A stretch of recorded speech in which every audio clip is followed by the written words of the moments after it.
Great. So welcome everybody who's here today for our call here focusing on Germany. My name is Jeff Lamont from Terra Advisors. We're here today with the focus, and let me just pull up the presentation, which you should see now. One moment, please. Okay. Excellent. So yeah, so we have here the focus today on Germany, and the theme of the discussion is going to be around 2020 onwards, and Germany will still be the economic engine of Europe, but it's going to be different this time around. I'm the founder and managing director of Terra Advisors. We're a business development consultancy based in Europe. We work with companies moving from the US to Europe and Europe to the US. We've been in business 12 years, had more than 120 clients during that time. Today, we're joined by Rolf Doerr. He's a business development consultant who has worked in Europe for more than 15 years, or 20 years even, working for US companies, helping them set up their operations in Europe, grow the business, in some cases even sell the business, which he's done for a couple of different companies. He's worked with Terra Advisors over the last 10 years on 5 projects where we've worked for companies entering the US market. He is based in Germany, speaking very good English, doing business all across Europe, but certainly with his German base and German language skills, he's very effective in the Germany, Austria, Switzerland region. So we're pleased to have Rolf here today, and thanks also to the attendees of the call. The call will be, let's say this webinar will last for about 20 more minutes from now, 20 to 25 minutes maximum. The first half of the webinar, or the first, say, 10 minutes, is going to be focused on discussing Germany in general, which will be looking at the health situation, the political environment, and the economic outlook in Germany today. And after that first 10 minutes, we'll move into a discussion more around the theme that we brought up in the beginning, which is about Germany as the economic driver here in Europe for the coming years, as it has been for the past 15 or 20 years, or even longer, in fact. So Rolf, let me, I'll stop sharing my screen, so it'll just be us on the video here. Thanks a lot for joining today. We really appreciate it. Why don't we start out, if we can, on the first of the 3 topics about the health situation. So obviously, we're now on July 8th, 2020. In some countries, it's looking towards the tail end of certainly the first wave of the coronavirus. Other countries are still dealing with it. They're in the meat of the challenges. Can you give us an update or a situation, just what has happened over the past few months in Germany in terms of addressing this pandemic? Sure. Hello, everybody. And also, thanks, Jeff, for inviting me to the session. It will be very interesting. For sure, there's no question that Corona has hit Germany pretty hard. That was by the end of February, beginning of March. But looking backwards now, knowing all the facts that we have accumulated over the last couple of weeks, I think compared to other countries in Europe, I'm thinking of France, of Spain, Italy, these countries, Germany did relatively well in the crisis. And if you take a look at the numbers that we have as of today, Germany has a population of about 82 million inhabitants, out of which we had almost 200,000 infections. Correct number is 198,000 infections, which per capita is a relatively low number compared to all other countries in the world. 183,000 of these have been cured in the meantime, and we had to say goodbye to 9,100 people who died because of the virus. Now, again, if you take a ratio of these numbers, as dramatic as they are and as sad as they are, compared to other countries, that was kind of relatively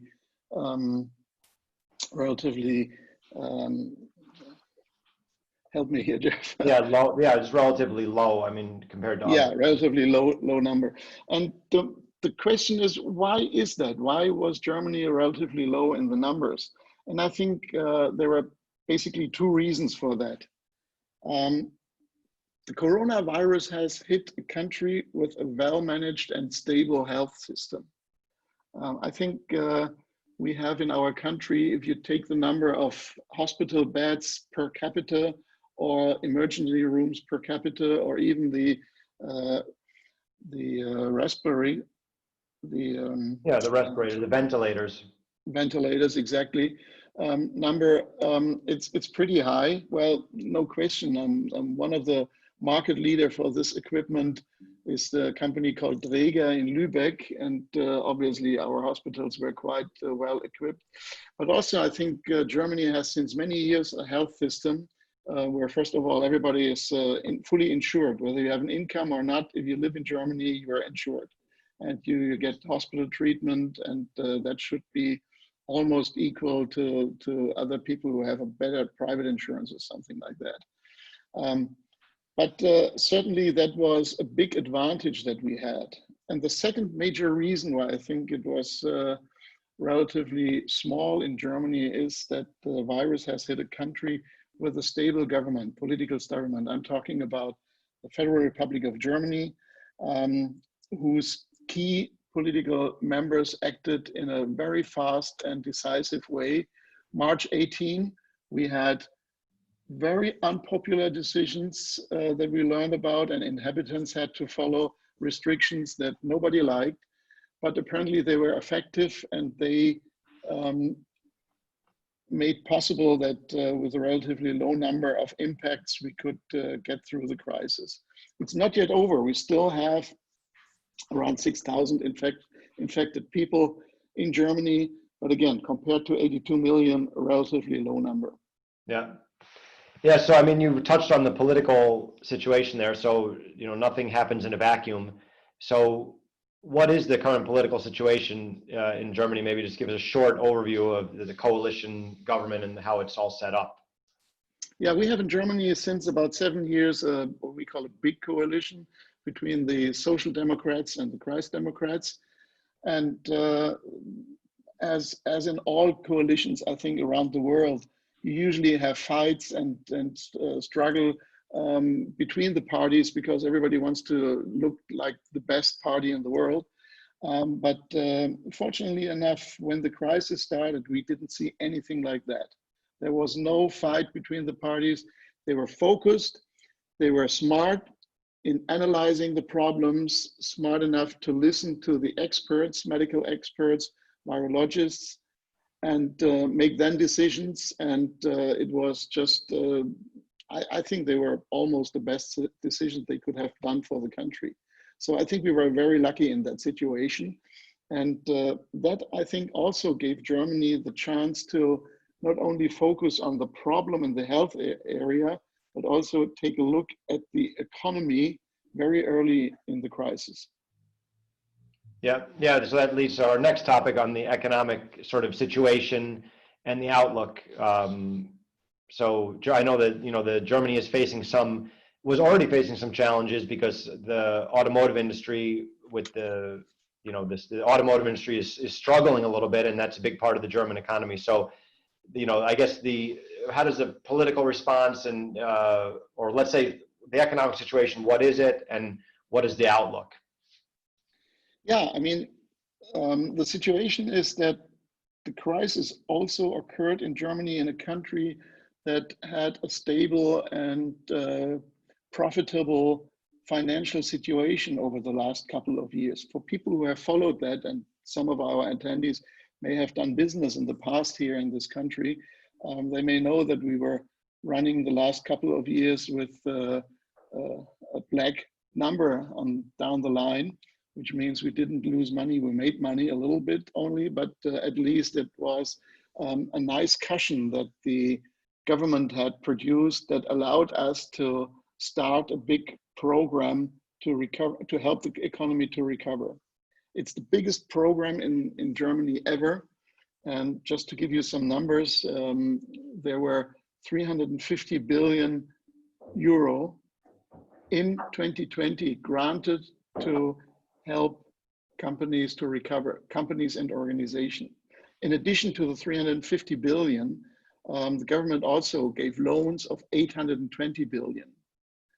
That obviously was possible because we had a solid financial background, which had been built up over the last couple of years. And I'm sure that, and I feel that this program will help a lot to bring the economy back to a situation where we have been in 2019. Excellent. Okay, good. So thanks for the overview. It's about 10 minutes into the call, as we hoped. So let's move on to the next topic, which is sort of, why will Germany still be the economic engine of Europe, and why is it going to be different in the next 10, 20 years than it's been in the last 20 years? So maybe let's just go back about 20 years to the introduction of the euro currency, which I think was a huge advantage for Germany when most of the major countries, France, Spain, Italy, Netherlands, Belgium, among others, adopted the euro currency. So what has happened over the last 20 years? Yeah, you're right. I mean, Germany was one of the big winners from the euro system in Europe, and I think it is remarkable that with the change in the currency and with having a common currency now in Europe or EU, a lot of the business behaviors in Germany, and I think that's to a certain extent also true for France, hasn't changed. I mean, Germany before Corona crisis still had a very conservative business habit or attitude, whatever you want to use, because German people are, first of all, very related to personal relationships. So reference selling is a very important topic in Europe, but especially in Germany. And also personal contacts were very common before Corona. You and I, Jeff, have worked in the field of IIoT, Industrial Internet of Things, in the past couple of years, and we had certainly situations. I mean, you introduced the concept of using for the first call to a potential customer a web call, and we have had situations where customers were asking us, "Can't you come to my office? Can't you visit us?" And in a few instances we did, but the ratio of turning that account into a customer was not better than the one we had with just doing web calls. So that was a situation based on the traditional business.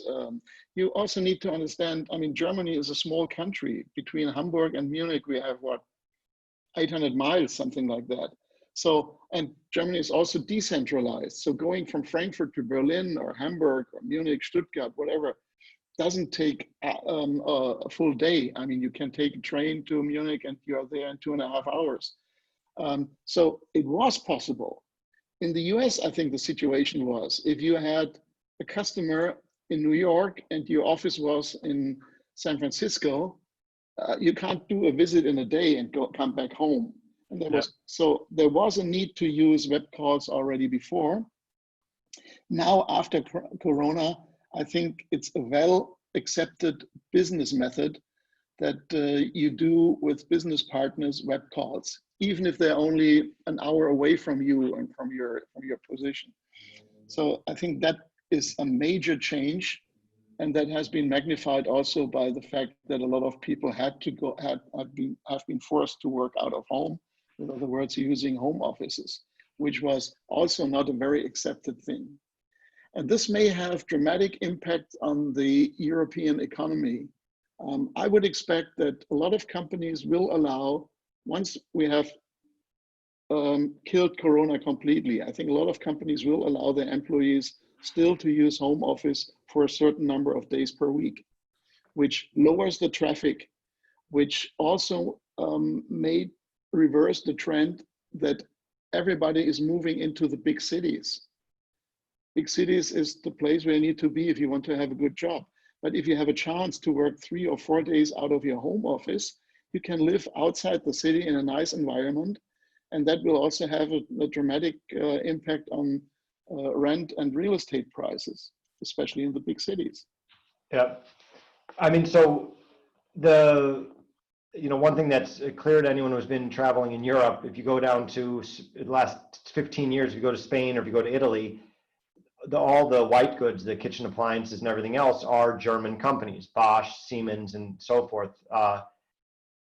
That's been the picture over the last 20 years, because of the introduction of the euro. Germany could sort of spread out and do business in all these different markets in a very efficient manner. And the competitors in those local markets were, they were basically at the mercy of the German companies because it was very difficult to compete with them. I mean, do you anticipate that in the coming years that that's still going to be the case for Germany and German companies? I think, yes, this will not change dramatically. I still see a leadership of German economy in these areas, in these fields. However, I think there are 2 more elements that come to the equation now. One is sustainability becomes a priority. And the reason I'm saying that is that the majority, I think, of the inhabitants or citizens of Germany have realized through the crisis that we cannot continue on with our business as we have done in the past. I think the number of flights will reduce dramatically because we have web calls now. But also using the resources of the earth. If you look at expert reports, they say that mankind is right now using about 3 times the resources of the earth per time unit. And that cannot continue. So sustainability will become a major issue, not only because government is requesting that, also because the common people are understanding that, and there's a dramatic change in mindset and thinking. And I think the same is true also for environmental protection, where I see a major change. I mean, environmental protection is a topic we are discussing in our country since 10 or 20 years. And there was no real dramatic change. I think the real dramatic change will happen now because the mindset of the people is changing. Yeah. Yeah, I mean, I don't know if you want to talk about that a little bit, just as a small case study discussing Lufthansa, and you were saying that to me the other day that with the government is essentially bailing out Lufthansa because they're struggling like all airlines are, but they may also put some conditions upon that bailout. Is that correct? That is correct, and we will feel that and we will see that. And I'm not saying that flights or travel by business people or travel for tourist people will go away, but I think it will be decided more conscious. We will probably have less business people flying to the US and vice versa, because there's a lot of stuff you can do through the internet nowadays. And people are considering also the environmental protection by having less flights, which means you have less carbon dioxide exhaustion and stuff like that. Now, Lufthansa will recover, but I think it will be a much smaller company. And the same is true for the airport authorities, like Fraport is in trouble, and they will recover, but it will be different.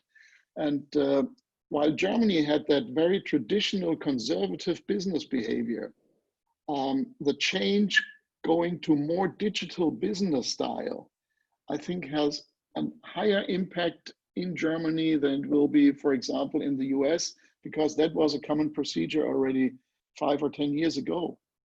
Yes. Yeah. So, I mean, that leads to another question. So with this transition to becoming more digital, and I know that the government has sort of like funded programs to support the digitalization, or Digitalisierung, as they say in German, for these companies. Industry 4.0 is another way to call it. So what opportunities do you think that is going to generate for companies that want to come into the German market selling stuff? I mean, that's a lot of what Terra Advisors customers are doing, is they're approaching new markets because they think they can sell their goods and services, software, and so forth in these new markets. Yeah, I think especially interesting, the changes that we are just discussing right now have an impact on companies that are delivering software products, services, technology in the telco business, and so forth. Because these are areas where Germany is still, well, I can probably call it weak. I mean, you have big software companies, you have 3, 4, 5 maybe in Germany, but that's it. And so it's still a very common habit that large companies are using the help of technology companies from the US. People who have read the magazine today, I'm sure it's also in the US magazines, today Deutsche Bank has announced a major cooperation with Google, which was kind of unthinkable before the crisis. Why? Well, Google in a certain way is a competitor to Deutsche Bank. Google has their own payment systems, and they're taking a big part of the payment services that banks are offering away from them. But at the same time, I think the management of Deutsche Bank was smart enough to discover, even in some areas they are competitors, it might be better to have a cooperation with them. And I think the reason is they're trying to get help from Google on their very old computer infrastructure or network infrastructure. They have systems that are awfully old, and they are not competitive in that area. So I see that as a smart move for Google and for Deutsche Bank. And it's just an example. Again, I may be wrong, but I think before the crisis of Corona, this maybe may not have happened. Yeah. I mean, I think we've seen just together over the last 2 years, the acceptance and comfort with cloud computing, not just for web conferences, but just in general, holding data in the cloud has become much more comfortable. I think there's still a reluctance to do everything with Google and Amazon, because you say, okay, I don't want to like ship all my data to the west coast of the U.S. So there's still a concern of this with the data protection, but it definitely there's more of an openness. Would you agree there? You're absolutely right. I mean, DSVGO, as we call it, what's the English word? GDPR. Yeah, GDPR. Yeah. Okay, was a big thing and will become a even bigger thing. But at the same time, I fully agree with you. You and I have talked to companies about IIoT, and we learned how reluctant they are to send data across the internet to get a big improvement in their technology.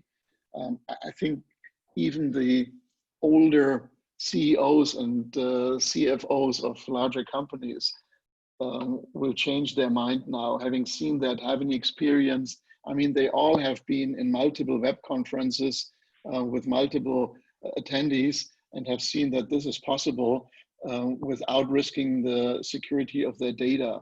So that is also what I meant by the mind change that I see in the for the citizens, not just for government and for regulators, but also for the people. People are the driving force.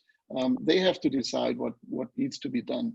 If people in Germany think that having a nuclear power plant is not a good idea, it's gone. And even if the technology is superior and from a logical standpoint, it was a wrong decision, but people are making the difference.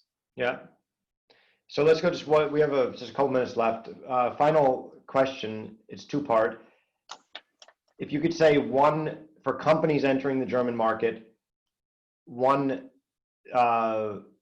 challenge or one mistake that you see companies making going forward, and what's the biggest advantage when they come to the German market? So the first one is like, what's the advice to avoid looking into the future for companies coming?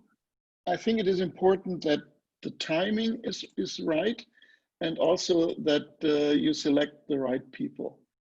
I come back to that question, but just to address the second part of your question, problem or mistake that I've seen a lot is that large companies are taking their best sales manager and bring them to UK or Amsterdam or whatever and try to build the business from there. That is difficult because it's not just the language issue, it's also the mentality issue. Even if you're fluent in France, it doesn't mean you can sell easily in France because you don't know the business habits and the mentality of the folks. But coming back to the first part of your question, I think right now is a good time to look at opportunities for selling products and services in Germany. Due to the programs the government has put out, we have already seen an effect in June. June decrease of the GDPR has not been as bad as it was in May. And as a consequence, the forecast for this calendar year, our government year is coherent with the calendar year. Experts are forecasting a decrease of the social product of 6 to 8% in 28, but a growth in 2021 for about 5 to 6%. That means in 2021, we will not be at the level we have been in 2019, but we will be very close to that already. Yeah. So I think timing is good. And with a change of the mentality, change of the business habits, I think US services and products have more open door than they had before the crisis. Excellent. Good. So we're at the end of our time here. If we can take 1 or 2 questions, if anybody has one. If you have one, just feel free to just type it into the window here. But if we don't see that in the next few seconds here, we'll wrap up the call. It looks like we're not getting any questions, so that's okay. So we'll just wrap it up here. Rolf, really appreciate your comments and your time that you put into this. We hope that for the attendees, it was useful, and we're going to broadcast it or make it available for rebroadcast. So for those of you listening in the future, hope you're well and healthy, and you find that the information here quite useful. Okay, so we'll end it there. Thank you very much. Yeah, I also thank very much everybody for attending. And obviously, if you have questions later on, there's a way through Jeff to get back to me. Thanks very much, Jeff. Okay, Rob, thank you. Bye-bye. Bye.